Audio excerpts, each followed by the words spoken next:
Sir sir మీరు ఈ పిల్లిని తీసుకుని పారిపోండి సార్. ఏమైందిరా? సార్ ఇది నిన్న నిన్న నిన్న సరిగ్గా చెప్పిసావరా?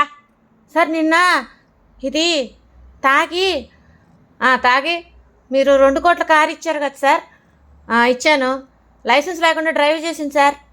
ఏమే డ్రైవ్ చేసావా సార్? అది తప్పు చేసింది సార్. అది ఎందుకు మాట్లాడుతుంది? తప్పు ఎందుకు ఒప్పుకుంటుంది సార్? ఇందుకే ఏమైందిరా? సార్ ఇది యాక్సిడెంట్ చేసింది సార్, మైనర్ కదా. సో చిన్నపిల్లల కోర్టులో వేస్తున్నారు, జైల్లో. మ్యాటర్ ఏంటో చెప్పరా? సార్ ఇది తాగి రోడ్డు మీద అడ్డంగా నిలువుగా పిచ్చి వేషాలు వేసి తందనాలు ఆడి ఆ కమల్ హాసన్ సినిమాలాగా బావి మీద నుంచొని పాడతాడే అట్ట పాడి డ్రైవ్ చేసి ఒకళ్ళని గుద్దింది సార్. అది కూడా లైసెన్స్ లేదు. పారిపోండి సార్. పారిపోవడం కాదురా, దీనికి బుద్ధి రావాలా. దీని చేత ఎస్ఏ రైటింగ్ కాదు, దీనికి బాలలుండే జైల్లో వెయ్యాల.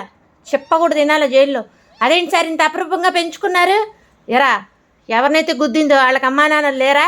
వాళ్ళు అపరూపంగా పెంచుకోలేదా? అసలు దీన్ని కాదు, నన్ను నేను తిట్టుకోవాలా ఇలా పెంచినందుకు? అదేమిటి సార్?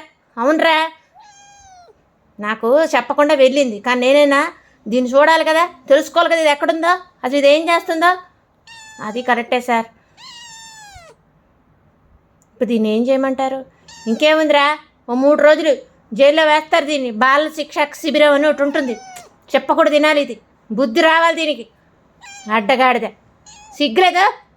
పెద్దన్నలు తిట్టకండి సార్. ఒరే ఇలా తిట్టకుండా ఉంటే, లేదా ఇలా తిట్టనందుకే పిల్లలు ఇలా తయారవుతున్నారు. వీళ్ళకి భయం లేదు, భక్తి లేదు, సన్నశేషాలు తప్ప. అసలు వీళ్ళని కాదు అనాల్సింది. మరి మళ్ళీ చెప్పాలట నీకు స్టోరీ. అర్థమైంది సార్.